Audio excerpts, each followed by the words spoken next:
Hello everyone, welcome again. यदि आप भी जीके पढ़ना चाहते हैं तो जीके का दो तरीका होता है। एक होता है हार्ड वर्क और दूसरा होता है स्मार्ट वर्क। स्मार्ट वर्क का मतलब ये हुआ कि आप उन सभी सवालों को पढ़ें जो आपके पिछले एग्जाम में पूछा गया है। तो यहाँ हम लोग घटना चक्र बुक को उठाए हुए हैं एसएससी का, जिसमें हम लोग प्रीवियस क्वेश्चन सारा का सारा प्रीवियस क्वेश्चन ही देखेंगे। और इसमें आपको एक चीज़ मिलेगा कि हम इसमें किसी भी इन्फॉर्मेशन को डायरेक्ट आपके सामने नहीं रख रहे हैं, बल्कि उसके लिए जो है कि हम कनेक्ट करके यहाँ आपको बता रहे हैं। हम चोल साम्राज्य की हम बात कर रहे हैं। चोल के समय में विद्यालय की भूमि को क्या कहा जाता था? तो उसको शालाभोग कहा जाता था। क्या? शालाभोग। किसको? तो विद्यालय की भूमि को। और साथ ही साथ उसी चोल के समय में गैर ब्राह्मण किसान की भूमि, गैर ब्राह्मण किसान की भूमि उसको क्या कहते थे? तो वेलन वगाई कहते थे। क्या? वेलन वगाई। किसको? तो गैर ब्राह्मण किसान की भूमि को। फिर से हम बात कर लेते हैं। चोल के समय में विद्यालय की भूमि शालाभोग, गैर ब्राह्मण किसान की भूमि वेलन वगाई। पल्लव वंश की अगर हम बात करें तो पल्लव की जो राजधानी थी वो थी कांचीपुरम। पल्लव की राजधानी कहाँ थी? कांचीपुरम। और कांचीपुरम वर्तमान में कहाँ है? तो याद रखिएगा, तमिलनाडु में है। पल्लव वंश का एक प्रतापी शासक हुआ नरसिंह वर्मन प्रथम। कौन? नरसिंह वर्मन प्रथम। इन्होंने महाबलीपुरम की स्थापना करी। इन्होंने किसकी स्थापना करी थी? महाबलीपुरम। और महाबलीपुरम में ही इन्होंने चट्टानों को काट करके मंदिर बनाया था। चट्टानों को काट करके मंदिर बनाया था, जिसको कि नाम दिया था रथ मंदिर। और साथ ही साथ नरसिंह वर्मन प्रथम ने ही महाबलीपुरम में एक कला को भी विकसित किया था, जो था सप्त पैगोडा। और एक चीनी यात्री ह्वेनसांग थे, जो कि नरसिंह वर्मन प्रथम के ही समय में इनके जो राजधानी थी कांचीपुरम, वहाँ ये भ्रमण करने आया हुआ था। ये सभी सवाल आपके एग्जाम में पूछा हुआ है। फिर से एक बार हम इसको कनेक्ट कर देते हैं। पल्लव वंश की राजधानी कहाँ थी? तो कांचीपुरम। कांचीपुरम कहाँ है? तमिलनाडु में। और पल्लव वंश का एक प्रतापी शासक था नरसिंह वर्मन प्रथम। नरसिंह वर्मन प्रथम ने महाबलीपुरम की स्थापना करी थी। और महाबलीपुरम में ही शैल को यानी कि चट्टानों को काट करके इन्होंने मंदिर बनाया था। उसका नाम क्या था? रथ मंदिर। और साथ ही साथ महाबलीपुरम में ही इन्होंने एक कला को विकसित किया था, संरक्षण किया था। उसका नाम था सप्त पैगोडा। और इसी नरसिंह वर्मन प्रथम के समय में एक चीनी यात्री ह्वेनसांग आया था, इनकी राजधानी कांचीपुरम में। ये सभी सवाल आपके एग्जाम में पूछा हुआ है, दोबारा पूछे जाने का पूरा पूरा चांस बनता है। अगर हम लोग बात करें कि चोल और राष्ट्रकूट, इन दोनों में युद्ध चल रहा था। इन दोनों के बीच में युद्ध था, जिसमें कि कृष्ण तृतीय वो राष्ट्रकूट वंश के शासक थे। कृष्ण तृतीय किस वंश के शासक थे? तो राष्ट्रकूट वंश के शासक थे। इनका जो है आक्रमण चोल वंश ने झेला था। कृष्ण तृतीय का आक्रमण किन्होंने झेला था? चोल वंश ने। और यदि आप इंडिया को बांटें इस तरह से ऊपर से नीचे, तो आप देखेंगे दक्षिणी भारत में जो मंदिर की शैली हुआ करती थी वो होता था द्रविड़ शैली। और उत्तरी भारत में देखें तो मंदिरों के निर्माण की जो शैली थी वो नागर शैली। और बीच में अगर हम देखें तो वहाँ बेसर शैली। तो दक्षिणी भारत में मंदिरों के निर्माण की कौन सी शैली चल रही थी? तो द्रविड़ शैली। और इस द्रविड़ शैली को विकसित किया था चोल वंश ने। और इस द्रविड़ शैली को किन्होंने विकसित किया था? तो चोल वंश ने विकसित किया था। अगर हम बात करें दक्षिणी भारत में इस तरह से हम देखें तो यहाँ पर 8वीं सदी में जो है ना भूमि दान करने की प्रथा खूब विकसित हुई थी। कितवीं सदी में? 8वीं सदी में। कहाँ? दक्षिणी भारत में। किस चीज़ की प्रथा विकसित हो गई थी बहुत ज़्यादा? तो भूमि दान देने की प्रथा बहुत ज़्यादा विकसित हुई थी। अगला सवाल है, संगम साहित्य के संरक्षक कौन हैं? संगम साहित्य के संरक्षक कौन थे? तो पांडे थे। कौन थे? पांडे। पांडे कौन थे? तो संगम साहित्य के संरक्षक। संगम साहित्य के संरक्षक कौन थे? पांडे। पांडे कौन थे? तो संगम साहित्य के संरक्षक थे।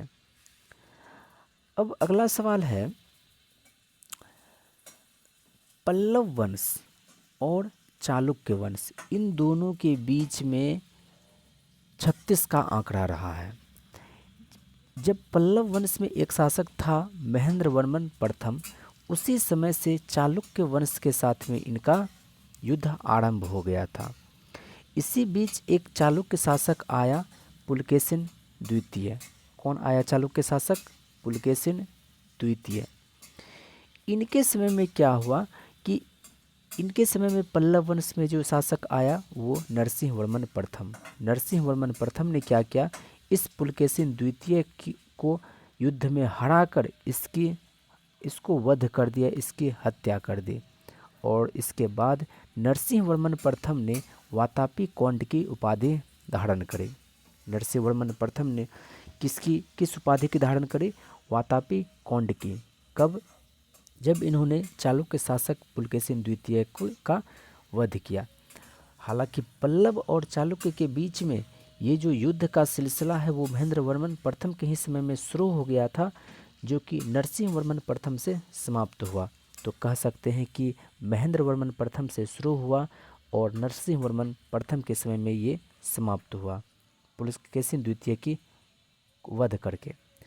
अगर हम लोग चालुक्य की बात करें तो चालुक्य में दो टाइप का चालुक्य आता है, एक कल्याणी और दूसरा आता है वातापी। चालुक्य कितने प्रकार के हैं? दो, एक कल्याणी, दूसरे वातापी। वातापी जो बोलते हैं वो पश्चिमी चालुक्य को हम लोग वातापी बोलते हैं।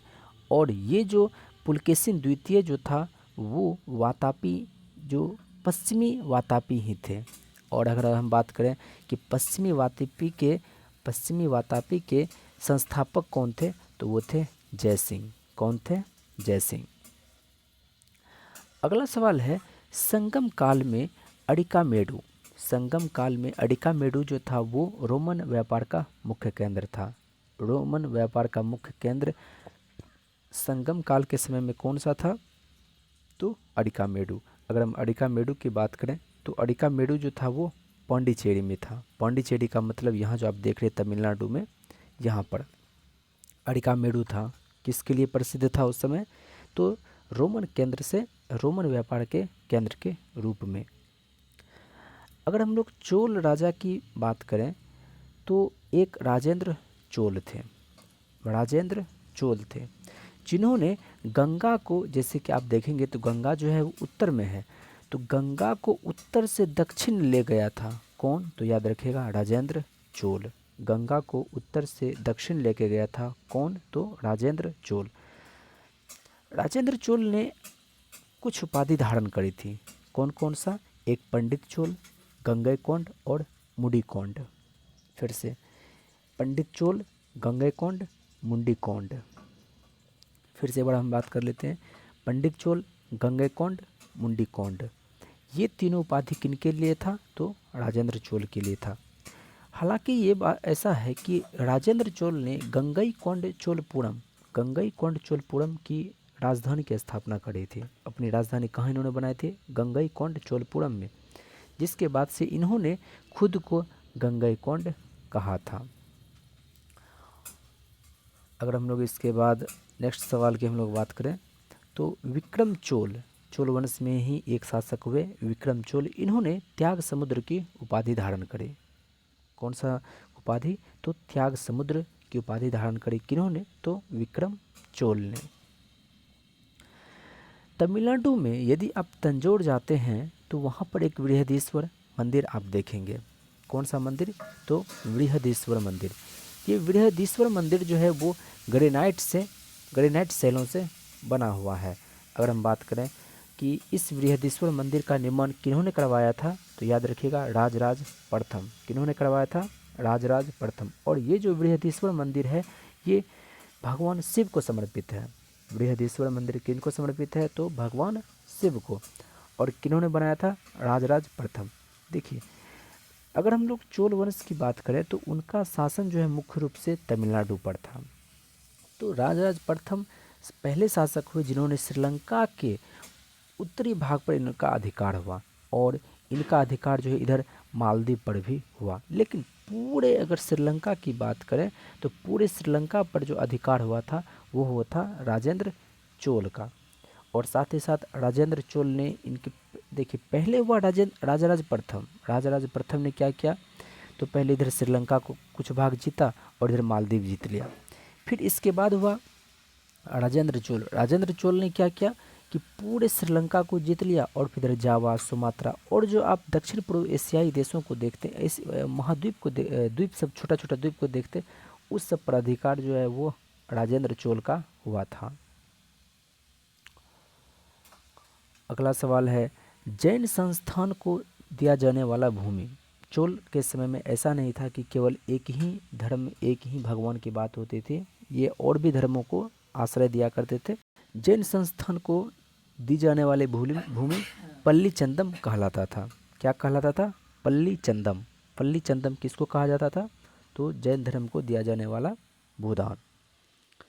अगर हम लोग बात करें कि पल्लव वंश का शासन कहाँ रहा था, तो वो भी तमिलनाडु में ही था। और अगर हम बात करें चोल का शासन कहाँ रहता था, तो वो भी तमिलनाडु में ही रहा था। तो यदि आप तमिलनाडु जाते हैं, वहाँ पर एक ज़िला है कांचीपुरम। कांचीपुरम में एक जगह है उत्तर मेरूर। तो उत्तर मेरूर से शिलालेख प्राप्त हुआ था। उत्तर मेरूर शिलालेख, कौन सा शिलालेख प्राप्त हुआ था? उत्तर मेरूर शिलालेख। कहाँ से? कांचीपुरम। तो ये जो उत्तर मेरूर शिलालेख है वो चोल से संबंधित है या पल्लव से संबंधित है? पल्लव से संबंधित नहीं है। ये उत्तर मेरूर शिलालेख जो है वो चोल वंश से संबंधित है। हालांकि पल्लव की राजधानी कांचीपुरम ही थी। अगर हम लोग चोल की राजधानी की बात करें तो पहली राजधानी थी उड़ैयूर।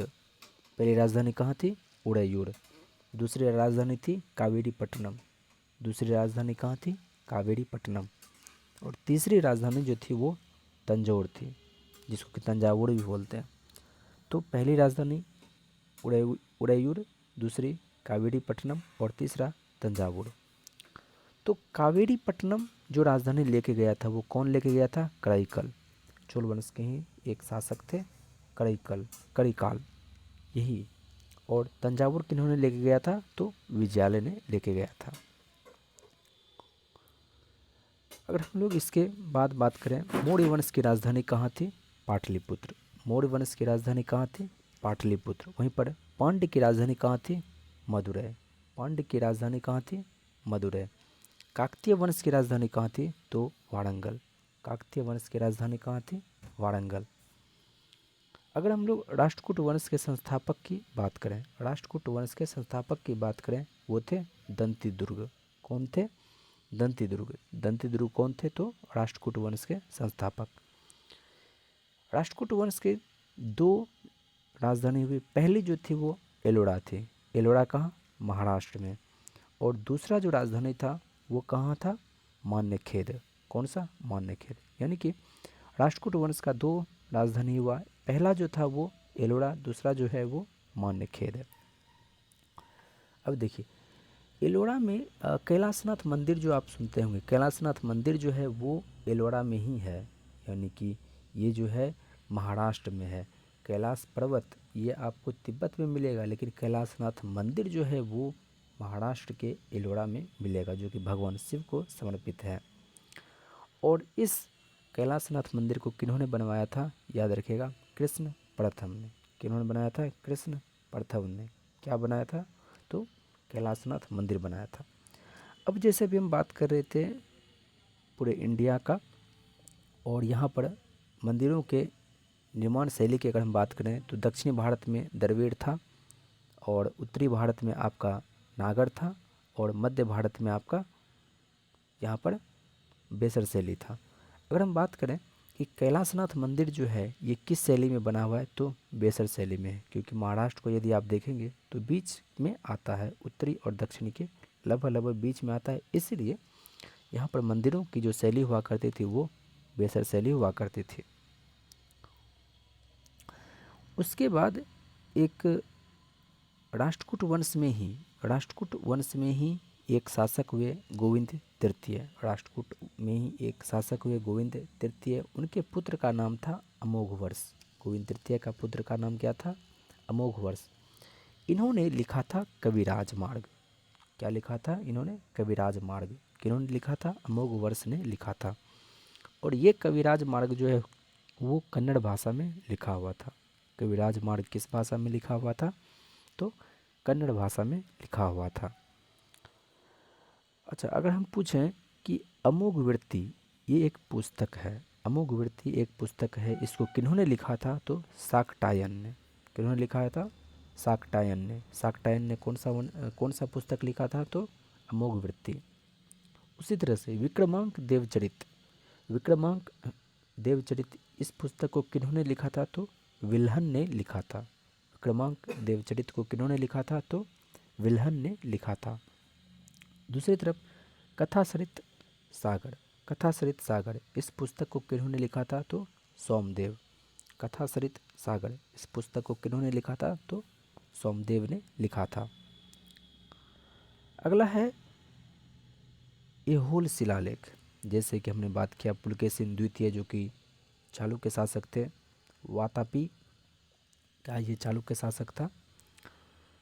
तो इनका युद्ध हुआ था नरसिंहवर्मन प्रथम से, जिससे कि पुलकेशिन द्वितीय हार गया था और इसको वध भी कर दिया गया था। लेकिन पुलकेशिन द्वितीय का युद्ध हुआ था एक बार हर्षवर्धन से। पुलकेशिन द्वितीय का युद्ध किससे हुआ था? हर्षवर्धन से। तो इसमें पुलकेशिन द्वितीय की विजय हुई। तो विजय के बाद इसके दरबारी कवि थे रविकीर्ति। कौन थे? रविकीर्ति। रविकीर्ति ने एक शिलालेख लिखा था, ऐहोल शिलालेख। कौन सा शिलालेख था? ऐहोल शिलालेख, या फिर आप ऐहोल प्रशस्ति भी बोलते हैं। अगर हम लोग ऐहोल प्रशस्ति के भाषा की बात करें तो वो था दक्षिणी ब्राह्मी। कौन सा था? दक्षिणी ब्राह्मी। फिर से बड़ा हम बात कर लेते हैं।